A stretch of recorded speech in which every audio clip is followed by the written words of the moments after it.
Welcome to the Deconstructing Data live stream and podcast. I'm Jessie Lezak, fractional CMO at BDEX, along with BDEX's founder and CEO, David Finkelstein. Happy Thursday, David. What's new? Thank you, Jessie. Happy Thursday to you. I've been busy. Been working a lot on BDEX stuff, but also on two segment stuff. So, it's crazy having two businesses going at the same time. Launched some new features for agencies in the Shopify and Klaviyo space. So now an agency can go into two segment and manage multiple accounts for their clients within one account. So I think that's going to be really helpful for a lot of the agencies that will want to use two segment. We also have some new analytics, so they can share analytics on their customers with their clients. A lot going on. That is a lot. Wow. Well, looking forward to hearing more about two segment. But today on Deconstructing Data, we have another really interesting guest, actually back on the show. He was on the show in the first year of the podcast as our resident SEO expert, now coming back as I don't know, I'll have to ask him what he uses, GEO, AEO, AISEO. There's all these words now. Acronyms, which one do we use? But it's Chris Rodgers. He is the founder and CEO of CSP Agency in Colorado. Welcome to the show, Chris. Hi, thanks for having me. Hey, Chris, I'm glad to have you back on the show. Welcome back. But for those of our viewers and listeners that didn't hear you on the first time you were on the show, why don't you give them a chance to get to know you a little bit about your history, what led you to build CSP Agency, and a little bit about what you guys are doing. Sure. Yeah. So my name's Chris Rodgers. I'm the founder and CEO of CSP Agency. I founded the business in 2012. I actually started in corporate marketing and sales in Chicago for RH Donnelly. So they were the publishers of the Yellow Pages. And I was there, basically marketing and selling advertising programs to small, medium-sized businesses when they came out with their first digital product. And it was an automated PPC product. And there were these landing pages that they would push their PPC traffic to. And I discovered that these pages were actually indexed. And some of these pages ranked really, really highly. And I discovered some crude early SEO. This was like in 2006 or 7. And I started optimizing these web pages for my customers. And I saw the sheer amount of business that it was driving. And so that was really my motivating factors to break out on my own. Flip my 401k for a social media and travel startup in the ski and snowboard industry. While also working part-time as a senior SEO analyst for an agency executing SEO, and then ultimately launched what was Colorado SEO Pros in 2012. SEO first, SEO advanced agency, where we were really ahead of the curve, which back then was just we would design websites based on how people searched instead of optimizing what was already there. At the time, that was really innovative. So we went from early on being a local. We were going to kind of attack the Colorado market, and within the first probably 8 months, we started getting business from all over the country and even internationally after doing SEO for our own site. So fast forward, that was 2012. We're now in our 13th year. I command a small but highly experienced team of SEO and geo strategists. And we describe ourselves as the human first AI enhanced geo and SEO agency for B2B and e-commerce. The big exciting thing in our world is geo, generative engine optimization, or AEO, as some people call it, or the other kind of subset. Launched our program. I started building it about a year ago. And then October, we launched our first paid program. January, we launched our first enterprise geo program. And now coming full circle, we've now developed a bunch of case studies, our proprietary human first geo framework, and Yeah, we're off to the races in the new world of AI search. Off to the That's- races. Yeah, yeah, that's awesome. And I'm looking forward to this because we talked a little bit before the show about some of the differences between SEO and GEO and AI search, whatever you want to call it. We'll figure that out as we go. So jumping into our first topic, let's talk a little bit about this. Why SEO alone is no longer enough in an AI-driven search. So talk to us about that and what's different. Yeah, so if you look at the usage of ChatGPT, it's exploded. I think it's 1 in 10 adults on Earth use ChatGPT in some way. We've got now, I think, between 40 and 60% of queries on Google are resulting in an AI overview, that conversational answer. And Google is quickly pushing people into AI mode. There are over a billion searches, I think, a month within AI mode. So we are moving into a conversational interface, and that's going to happen. That's going to happen real quick here. On the heels of that, we're going to be in the agentic web. Things are moving very quickly, but the bottom line is your ranking on Google is not going to get you everything that you need. SEO is still very important. That foundation is absolutely critical. We have a big correlation between what is ranking and in Google's index, in Bing's index for ChatGPT, in Brave's index for Claude. There's a big correlation. So the LLMs will go in and retrieve a lot of those results, and that's where they're pulling from. But we've also got a lot of cases where ranking number one on Google just does not guarantee that you're going to be in the answer. And so we're moving from frankly, a referral traffic driver to an influence game. We're going to be influencing the buyer's journey, influencing our customers, but there's a big shift that's taken place for sure, and we've got to go above and beyond what we're doing on SEO. So on that topic, help me understand a little more in depth of like what we need to be doing differently for AI search versus typical SEO. Yeah, so if we look at GEO, and there is a lot of confusion and disagreement on the acronyms. A lot of people use AEO in place of GEO. A lot of people differentiate that AEO is really about just the direct answer systems, not necessarily influencing, the training data and things at a deeper level. But nevertheless, the three pillars of GEO are accessibility, owned media, and earned media. Accessibility is very much paralleled with our technical SEO, except the difference is we've got to deal with a lot more bots, right? ChatGPT is 3 different bots. Claude has multiple bots. We've got to test for different things. A lot of them are really primitive, can't handle 404s, really struggle with JavaScript, those types of things.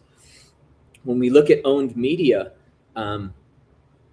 there is a need to dial in deeper into your audience, the problem solution fit, and the specific use cases for the problems you solve for your audience, right? So if we look at it from a B2B perspective, if you are a professional services or a SaaS, you probably got solutions, right? You may have certain industries that you serve, right? So you might have an industries section, you might have a solution section, but you may need to go deeper and look at industry specific solutions. What do those applications look like for those people? Who are those personas? Like, what are the titles? What problems does it solve for those specific personas? When we look at how LLMs function, I imagine you guys use LLMs quite a bit. Your viewers do too. Obviously, they learn about you. If you're using it for business, they're learning about the challenges that you're trying to solve, the problems that you have, your role. So when they go out and look for solutions on your behalf, they're looking for that on the nose, one-to-one problem solution fit. So if you're solving a problem for a CTO at a SaaS company within a specific industry, and you have whether it's a solution page or whether it's a blog or a use case page that specifically calls out how you solve those problems for that person in that industry, the LLMs light up. One-to-one connection, you have the solution for that person with that problem. So on the owned media side, I would say that that's one of the bigger shifts. And there's also a lot of importance on your middle of funnel going into bottom of funnel. Top of funnel is still important, but we want to be there when those decision making phases. It's really important. And then I'm kind of going on monologue, but the last one is earned media. And on the earned media, we categorize in geo everything in earned media that's off page. That includes pay to play and some stuff that aren't in the typical PR earned media. But once you developed everything out on your site, the who you are, who you serve, what you solve, with specificity, you now need to make the internet agree with that story, which means you need to gain consensus across the board so that everything is consistent. Everyone's singing from the same songbook about your brand, your audience, the problems you solve, and the proof points. So your case studies and that kind of thing. Yeah, interesting. So, and I've heard that before, and I think that that's one of the bigger challenges, right? Because, like, I'll give one example. A lot of people talk about how Reddit has basically sold all of its data and selling all of its data. So if you're being talked about on Reddit, then good, bad, ugly, no matter what it is, that is going to be used heavily by the LLMs. But Reddit is one of those places where, it has to be pretty organic, because if you go in there and try to push yourself, you get pushed out pretty quickly, right? Yes. I mean, there are ways to navigate those things. We have a Reddit program in beta right now that we're running, and there are some solutions out there. But I mean, it's ultimately about that alignment. So we have our process is called the Human First Geo Framework. That's our proprietary process on how we align with our clients' unique value proposition, their audience, problem, solution, fit. That feeds into identifying specific human factors that are directly related to buying decisions. And then from that, we conduct our prompt engineering process. We then go in and track all those prompts against competitors. We look for the gaps, and then we execute that an owned and earned media campaign as part of that process. So when you're thinking about how you're approaching geo, I think it's really important that you start really with the humans, right? No matter what changes on this technology, we're still going to have a human on one end that has needs, right? And we're going to have some providers of products or service on the other ends where there's humans. And understanding how we meet those needs is the connection where we need to focus. So there's a core of marketing that is going to exist there, no matter what changes on the technology.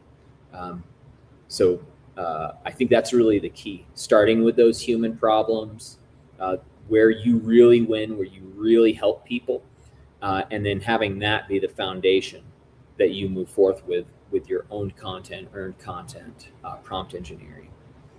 What about like old school keyword research and people looking at volume of like long tail keywords? Is that still relevant, or like can you look those up and consider them for the LLMs? Does it help? Or so a couple things. One, because SEO is still your foundation, when you're doing SEO, all those search volumes are still very valid, right? Like when we go in and we've got a lot of people reaching out to us for geo, but the truth is we've got to do an audit across SEO and geo, and we've got to solve their SEO problems. SEO is a lot easier than it has been in the past with LLMs. It just is. Finding the data, finding the work streams, the strategies, all that is easier. Here's the challenge with trying to get prompts from keywords. when we look at keywords, there is a source of truth, right? We've got Google Ads, right? That was the source of truth that gave us search volumes. With prompts, we don't have that source of truth. And if you have a keyword, like a money keyword, you might have 10,000 prompts that could come off of that. So how are you anchoring that on anything that makes sense? And so it's the biggest, I would say the largest challenge I had when developing our current framework was prompt engineering. And I spent months and months going back and forth, actually with one of our first clients, going through the prompt process and refining it. And what we landed on was the human first geo framework.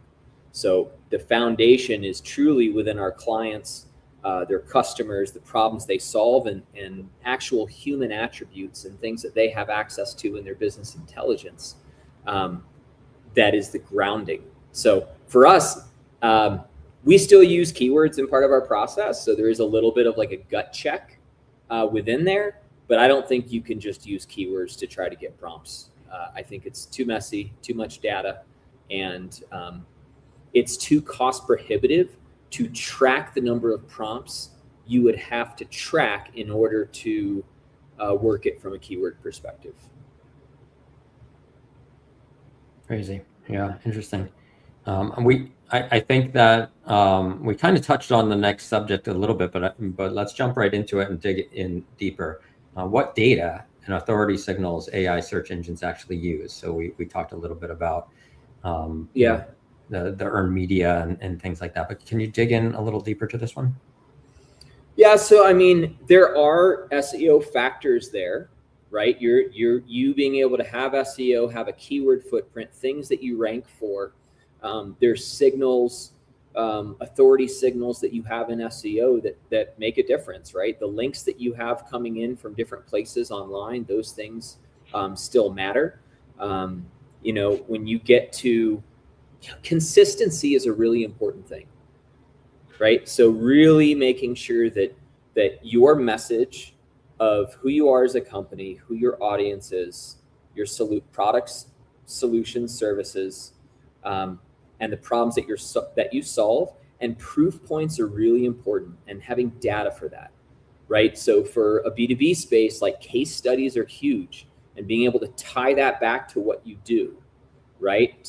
So basically it tells a story that, hey, we solve this problem for these type of people in this industry. Here's the case study with actual numbers that prove that out, right? And then that has to be consistent on across your site, but then on the earned media side as well. So it is, you know, what are all the places that are talking about you today? You know, your G2, your Clutch, your Crunchbase profile, right? Like, where are all the places that your brand lives, where it's talking about your brand? It should all be consistent, telling the same story with all the same proof points. And then certainly as you get into the consensus building, you know, yes, what is it saying out on Reddit about you? What's being said in the media?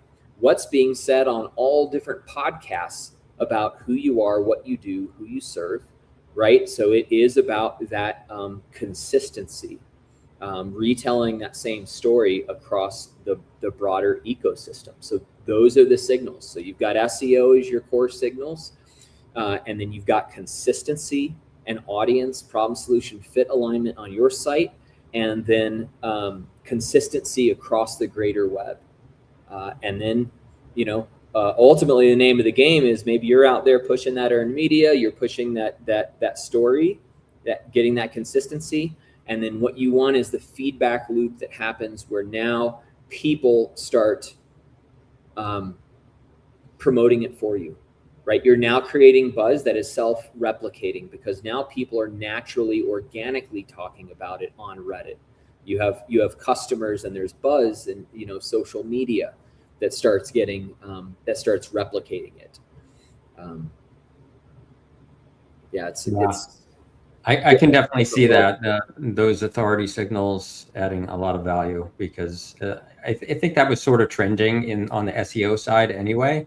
And so I think for geo, it's kind of the same thing, and it makes a lot of sense. Yeah, 100%. Yeah. What other data and authority signals are out there about like being on podcasts? I mean, you mentioned owned media. Right. Yeah. I mean, so really it's going to depend on, so when we go through our process, we're identifying anywhere from the top 100 to the top 1,000 prompts that are the highest priority for our clients, that are aligned with, their prioritization for business, personas, stage of the buyer's journey, different buying situations. And then ultimately, after we do that, we are going to be able to identify all of the sources that are being cited on LLMs, right? So then that gives us the actual list. And so now we have an idea for all the places that are being tapped that we can influence, right? So it is, there's kind of two sides to it. You can publish and promote content from the channels that you have access to, but it's also identifying the ones that are out there that are already being cited. And what you'll often find is that there are going to be sources on there that you already have relationships with, or that you're aware of. They could be affiliates. They could be different directories that maybe were ones that you advertised on before, right? And then so being able to go in and then strategically optimize specific websites and web pages that we know are being sourced, ends up being a key part of that process. So the signals are really diverse, and they're going to be different for every brand and the prompts that you're targeting. But there is a method to go in and identify what sources the LLMs are preferring and sourcing, so that you can influence those. Yeah, makes sense. Absolutely. Well, we should jump into our next topic, so we don't run out of time. Oh, wow, 4:40. Yep. So talk to us about this, connecting SEO, PR, and data to drive measurable results. Yeah. So, as I mentioned, SEO has to be your foundation. And as of today, you're still going to drive way more direct traffic, or I should say referral traffic from SEO, coming from the search engines to your site, than you are going to AI traffic, right? So there's still a tremendous amount of both opportunity and value to doing SEO, doing traditional SEO. Difference is you got to raise the bar way higher on content than you did before, right? AI has made it really easy to go out there and produce content. Google has released some official guidance on not creating commoditized content. So anything that you just produce with AI is going to be commoditized. It is content that is recycled from the Chat GPT or whatever LLM. It is recycled from its knowledge base and whatever it might go and research from the internet. But the point is, it already exists, so the value is fairly low. So specific to SEO, one thing that I would put here is really important, integrating real human expertise. You think about your EAT signals: expertise, experience, authority, trust. You've got to get expert level quotes in there. You've got to get expert insights. You've got to get original data whenever you can, so that piece of content and the content you're creating has something called gain of information. It's how much new information are you contributing to the system, and that has a particular value on that content. So just important caveat with SEO, the bar has been raised with the content that you're creating.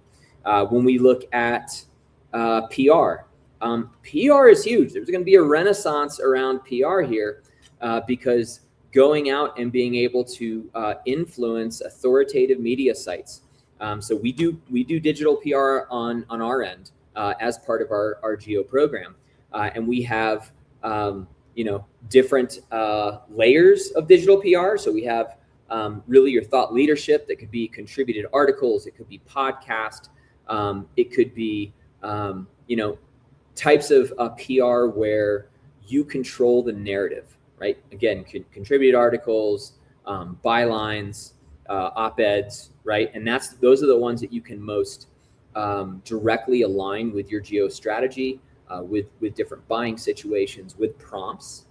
And then we have your like pitching and bylines and those kinds of things where you're pitching topics to journalists, but they ultimately have the narrative.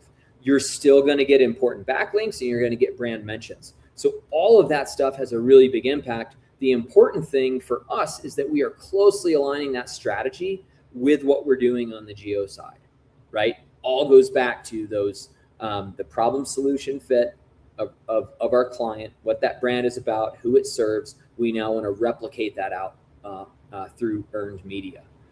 And then what was the last one? And data. Well, data has definitely shifted in the geo world, and unfortunately, it has not gotten better. And that's the reality.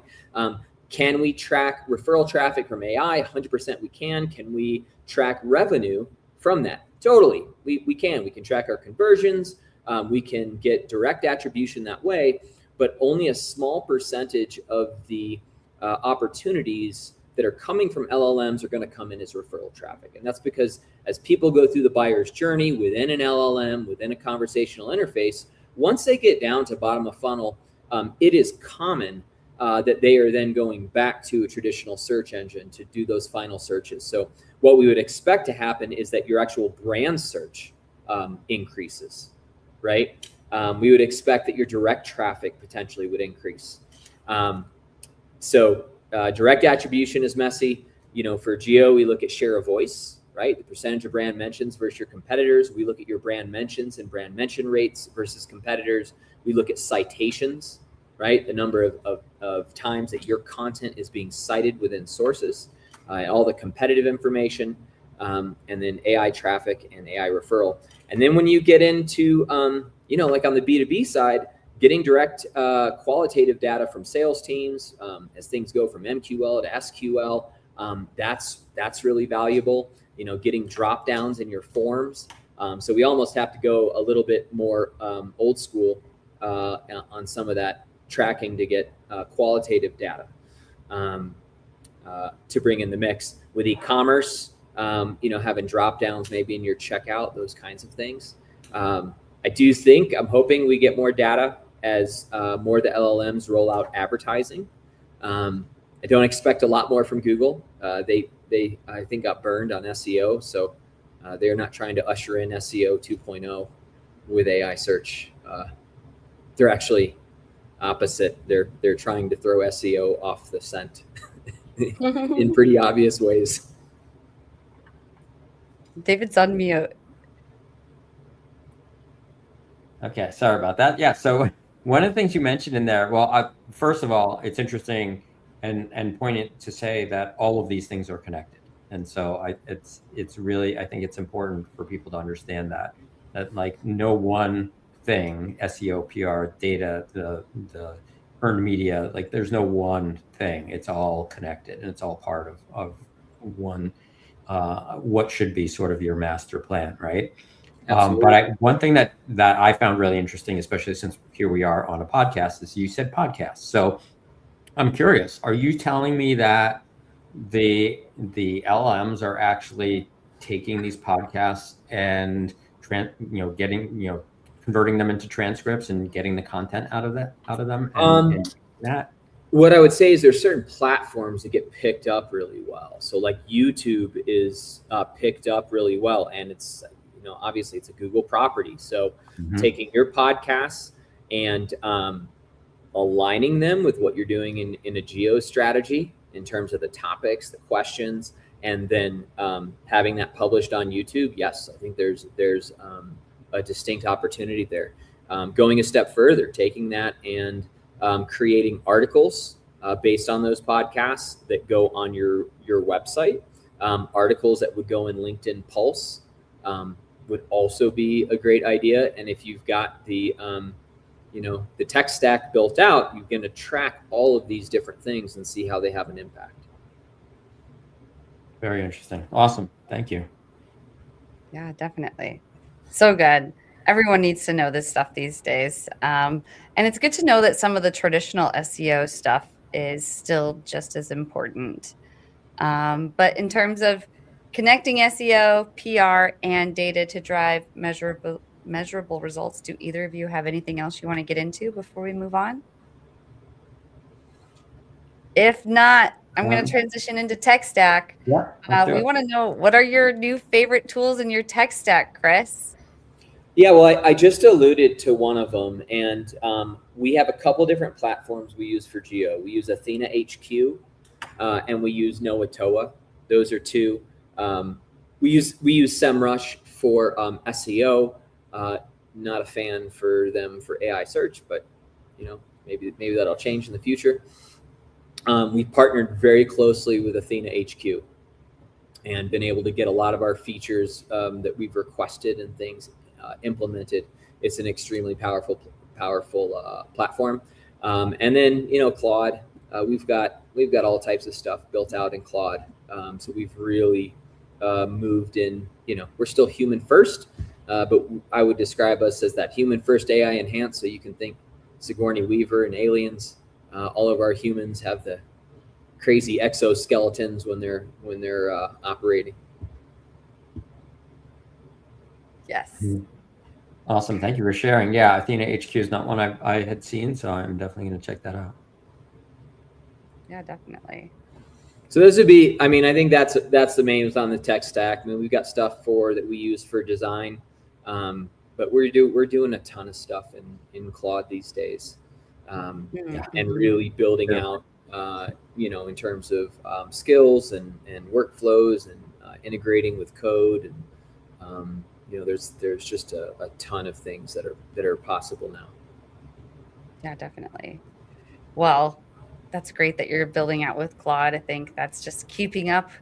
But yeah, there's a lot of people who aren't doing that. So it's been great learning from you today and talking to you more about SEO and GEO. But in closing, Chris, if people wanted to connect with you afterwards, if they need help with all of this, how do they reach out to you? I think best would be on our website, csp.agency. We do a limited number of geo SEO audits each month, where we go in and we run a sample of prompts through the LLMs for people versus their competitors. We look at share of voice, brand mentions, citations. We look at individual prompts, how people are showing up, where the gaps are, that kind of thing. They can reach out to me on LinkedIn as well, but admittedly, I don't check it and I kind of get overloaded in there, but I'm always happy to connect on LinkedIn too. Sounds good, Chris. Well, thank you so much for joining us on the show today. This has been great. Great to have you on for a second time, and dig deeper into these topics. So thank you so much. Absolutely. Big thanks, Chris. I'll go ahead and close us out with the video, and we'll see you backstage. So audience members, we want to invite you to get powered by BDEX. Build authentic connections with your audience and drive unprecedented engagement. So just imagine harnessing the power of AI to craft your audiences that truly resonate with your brand, ensuring that your marketing is hitting the mark every time. We want to bring you closer to those marketing goals, and we're eager to guide you. So just visit bdex.com. You can click on the Talk to an Expert button and get powered by BDEX. Deconstructing Data is the show that makes data make sense. Every Thursday, David Finkelstein and myself, Jesse Lezak, sit down with industry experts to unpack how data really drives marketing. We do this in plain language anyone can understand. If you want real insights, real conversations, and zero jargon, tune into Deconstructing Data live on LinkedIn every Thursday at 4:15 p.m. Eastern Time.